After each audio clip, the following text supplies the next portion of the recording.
Opposite ആയിട്ടുള്ള കമൻറ്റുകളും വരാൻ സാധ്യതയുണ്ട്. അപ്പോൾ എന്ത് കാര്യം ചെയ്യുമ്പോൾ സൂക്ഷിച്ച് ചെയ്യണം. ഇപ്പോൾ നമ്മളൊരു കാര്യം ചെയ്തു എന്ന് പറയത്തില്ല. അമ്മയുടെ സ്ഥാനത്ത് ഒരു കാർണവർ വന്നപ്പോഴേക്കും കാര്യങ്ങളൊക്കെ നടപടിയായി തുടങ്ങി എന്നൊരു പറഞ്ഞായിരുന്നു. അപ്പോൾ അങ്ങനത്തെ കമൻസുകളൊക്കെ ശ്രദ്ധിക്കാറുണ്ടല്ലോ. ഒരു കാര്യങ്ങളൊക്കെ ആളുകൾക്ക് എന്തെങ്കിലും കോ ആക്ടറിന് എന്തെങ്കിലും സംഭവിച്ചാലും റിയാക്ട് ചെയ്യാനായിട്ടും അല്ലെങ്കിൽ ചോദിക്കാൻ ആളുണ്ട് എന്ന ലെവലിലുള്ള ഒരു കാരണവരുണ്ട് എന്ന ലെവലിലൊക്കെ കമൻറ്റുകൾ വന്നായിരുന്നു. ശ്രദ്ധിച്ചായിരുന്നു? അത് ശ്രദ്ധിച്ചായിരുന്നു. അത്തരം കമൻറ്റുകൾ വരുമ്പോഴും ഞാൻ ഭയക്കുന്നത് ഇതേപോലെ എന്തെങ്കിലും ഒരു നമ്മുടെ ഭാഗത്ത് നിന്ന് വീഴ്ച വന്നാലും ഇതേപോലെ ഒരുപാട് ഓപ്പോസിറ്റ് ആയിട്ടുള്ള കമൻറ്റുകളും വരാൻ സാധ്യതയുണ്ട്. അപ്പോൾ എന്ത് കാര്യം ചെയ്യുമ്പോൾ സൂക്ഷിച്ച് ചെയ്യണം. ഇപ്പോൾ നമ്മളൊരു കാര്യം ചെയ്തു എന്ന് പറയുന്നത് ഒരു വലിയ കാര്യമായിട്ട് എനിക്ക് തോന്നുന്നില്ല. അത് ഞാൻ ചെയ്തതുപോലെ നിങ്ങൾ ചെയ്താലും അതിന് പോലീസിൻ്റെ ഭാഗത്തു നിന്ന് ഒരു ആക്ഷൻ ഉണ്ടാവും.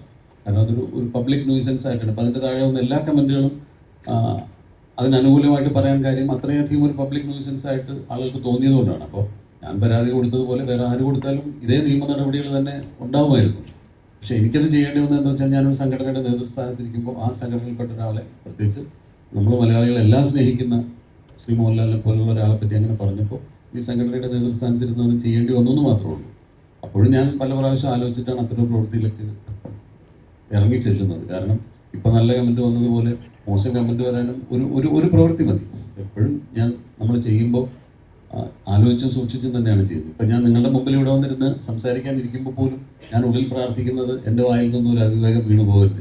കാരണം അത് വീണാൽ അത് റെക്കോർഡഡാണ്. അപ്പോൾ അത് നമ്മൾ പറയുന്നൊരു കാര്യം മറ്റൊരു രീതിയിൽ ആളുകൾക്ക് എടുക്കാൻ അല്ലെങ്കിൽ വേറെ രീതിയിൽ ഇൻ്റർപ്രിറ്റ് ചെയ്യാൻ പറ്റുന്ന രീതിയിൽ പോലുള്ളൊരു വാക്ക് പോലും എൻ്റെ വായിൽ നിന്ന് വീഴരുത് എന്നുള്ളൊരു പ്രാർത്ഥനയോട് കൂടിയിട്ടാണ് ഞാൻ നിങ്ങളുടെ മുമ്പിൽ സംസാരിക്കാനിരിക്കുന്നത്. അപ്പോൾ അത് ഒരു പ്രവൃത്തി ചെയ്യുമ്പോൾ 100 പ്രാവശ്യം ആലോചിച്ചിട്ടാണ് ചെയ്യുന്നത്. പക്ഷെ തീരുമാനിച്ചാൽ പിന്നെ ഞാനത് പ്രാവർത്തികമാക്കാൻ ശ്രമിക്കും. പിന്നീട് അതിൻ്റെ വരായികൾ അനുഭവിക്കാൻ ഞാൻ തയ്യാറായിട്ട് തന്നെയാണ് ചെയ്യുന്നത്. പക്ഷേ ചെയ്യുന്നതിന് മുമ്പ് ഒരുപാട് ആലോചിച്ചതിന് ശേഷമാണ് ഒരു പ്രവൃത്തി ചെയ്യുന്നത്. ഇനിയിപ്പോൾ അത് കുറച്ചുകൂടെ കൂടുതൽ ശ്രദ്ധിക്കേണ്ടിയിരിക്കുന്നത്. കാരണം ഇപ്പോൾ ഒരു വ്യക്തി എന്നുള്ളത് മാത്രമല്ല, വലിയൊരു സിനിമാ താരങ്ങൾ ഉൾപ്പെടുന്ന, സിനിമയിലെ നടീനടന്മാർ ഉൾപ്പെടുന്ന സംഘടനയുടെ നേതൃസ്ഥാനത്ത് ഇരിക്കുമ്പോൾ ഞാൻ എന്തെങ്കിലും ഒരു മോശം പ്രവൃത്തി ചെയ്താൽ എൻ്റെ സംഘടനയിലുള്ള ഓരോ അംഗങ്ങളെ അത് ബാധിക്കും എന്നുള്ളതുകൊണ്ട് കുറച്ചുകൂടെ ശ്രദ്ധിക്കണമെന്നേ തോന്നിയിട്ടുണ്ട്.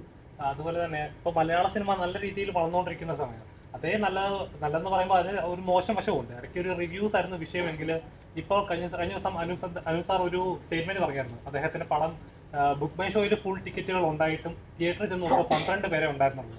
ഈ ഏജന്റുമാർ അങ്ങനത്തെ കുറെ മിഡിൽ നിൽക്കുന്ന ആളുകൾ കുറെ കാശ് മേടിക്കുന്നു. അപ്പോൾ ഇങ്ങനെ മലയാള സിനിമ ഒരു സൈഡിൽ നന്നായിട്ട് പോകുമ്പോൾ മറ്റൊരു സൈഡിൽ നശിപ്പിച്ചുകൊണ്ടിരിക്കുകയാണ്. ശരിക്കും അങ്ങനെ ഉണ്ടെന്ന് വിശ്വസിക്കുന്നുണ്ടോ? എനിക്കതിൻ്റെ ഒരു സ്റ്റാറ്റിസ്റ്റിക്സിനെ പറ്റിയിട്ട് വലിയൊരു ഗ്രാഹ്യമില്ല. ഞാനത് അത്ര ആഴത്തിൽ അതിനെപ്പറ്റി പഠിച്ചിട്ടില്ല. ഇപ്പോൾ ബുക്ക് മൈ ഷോയിൽ ടിക്കറ്റ് ബുക്ക് ചെയ്തിട്ടും പൊതുവെ തീർച്ചയായും പറയാറുണ്ട്, ഇങ്ങനെ ബുക്ക് മൈ ഷോയിൽ ചിലപ്പം 60-70 ടിക്കറ്റുകൾ പോയിട്ടുണ്ടാവും. പക്ഷേ തിയേറ്ററിൽ ആളുകൾ കാണാൻ കുറവാണെന്നൊക്കെ തിയേറ്ററുകാർ പറയുന്നുണ്ട്. അതിൻ്റെ നിജസ്ഥിതി എന്താണെന്നും കൃത്യമായിട്ട് എനിക്കറിവില്ല. പക്ഷേ എന്നാലും നമ്മൾ നേരത്തെ പറഞ്ഞതുപോലെ സിനിമ വളർന്നുകൊണ്ടിരിക്കുന്ന ഒരു സമയമാണ്. നല്ല നല്ല സിനിമകൾ ഒരുപാട് ഉണ്ടാവും. ഒരു നല്ല സിനിമ തിയേറ്ററിൽ വന്നു കഴിഞ്ഞാൽ അതിനിപ്പോൾ ഒരു പ്രീ പബ്ലിസിറ്റി ഇല്ലെങ്കിലോ ഒന്നും അതിന് സിനിമയെ ബാധിക്കില്ല. സിനിമ അർഹിക്കുന്ന പ്രാധാന്യത്തോടുകൂടി അതല്ലെങ്കിൽ അർഹിക്കുന്ന വിജയം അതിൽ കിട്ടുമെന്ന് വിശ്വസിക്കുന്ന ഒരാളാണ് ഞാൻ. ഇപ്പോൾ ഈ നേരത്തെ പറഞ്ഞ ജാനമൻ എന്ന് പറയുന്ന സിനിമ, ആ സിനിമ ഇറങ്ങിയെന്നാണ് ഞാൻ അങ്ങനത്തെ ഒരു സിനിമ ഉണ്ടെന്നുള്ളത് അറിയുന്നത്. ഞാൻ അതിനു മുമ്പ് അതിൻ്റെ ഒരു പ്രീ പബ്ലിസിറ്റിയെ കുറിച്ചൊന്നും ഞാൻ ബോധവാനായിരുന്നില്ല. പക്ഷേ ആ സിനിമ ഇറങ്ങി അതിനെപ്പറ്റി ജാനമൻ ആ സിനിമ ഇറങ്ങി അതിന് കിട്ടിയ അഭിപ്രായം കൊണ്ടത് വളർന്നു കയറി വന്നു. രോമാഞ്ചം എല്ലാം അങ്ങനെയാണ്. ഇപ്പോൾ ആവേശം എന്ന് പറയുന്ന സിനിമ കുറേ നാളായ അതിൻ്റെ ഷൂട്ടിങ്ങിനെ പറ്റി നമ്മൾ കേൾക്കുന്നുണ്ട്. പക്ഷേ തിയേറ്ററിൽ വന്നിട്ട് ആ സിനിമ ഉണ്ടാക്കുന്ന ഒരു ഇമ്പാക്റ്റ്, അത് തന്നെയാണ് സിനിമയുടെ അൾട്ടിമേറ്റ് വിജയം എന്ന് വിശ്വസിക്കുന്ന ഒരാളാണ്. അതല്ലാതെ ബുക്ക് മൈ ഷോയിലെ റേറ്റിങ്ങോ അതൊക്കെ നമുക്ക് എവിടെയെങ്കിലും പറയാം എന്നല്ലാതെ അതല്ല, ജനങ്ങൾ തീരുമാനിക്കും. അവർ നിഷ്പക്ഷരാണ്. നല്ല സിനിമ കണ്ടാൽ കൈയടിക്കാൻ, മോശം സിനിമ കണ്ടാൽ പോവുകയും ചെയ്യും. അതിനവർക്കിനി അവർ വേറെ ഒന്നും ഒരു ക്രൈറ്റീരിയ ആയിട്ട് എടുക്കാറില്ല. അവരെ രസിപ്പിക്കുന്ന സിനിമകൾക്ക് കൈയടിക്കുക, മോശം സിനിമകൾക്ക് അവർ പോകും. അപ്പോൾ അത് മാത്രമാണ് ഞങ്ങളെപ്പോഴും കീനായിട്ട് വാച്ച് ചെയ്യാൻ ശ്രമിക്കുന്നത്. മറ്റ് റെക്കോർഡ്സോ സ്റ്റാറ്റിസ്റ്റിക്സോ ഞങ്ങൾ അത്രയധികം ശ്രദ്ധിക്കാറില്ല എന്നുള്ളതാണ് സത്യം.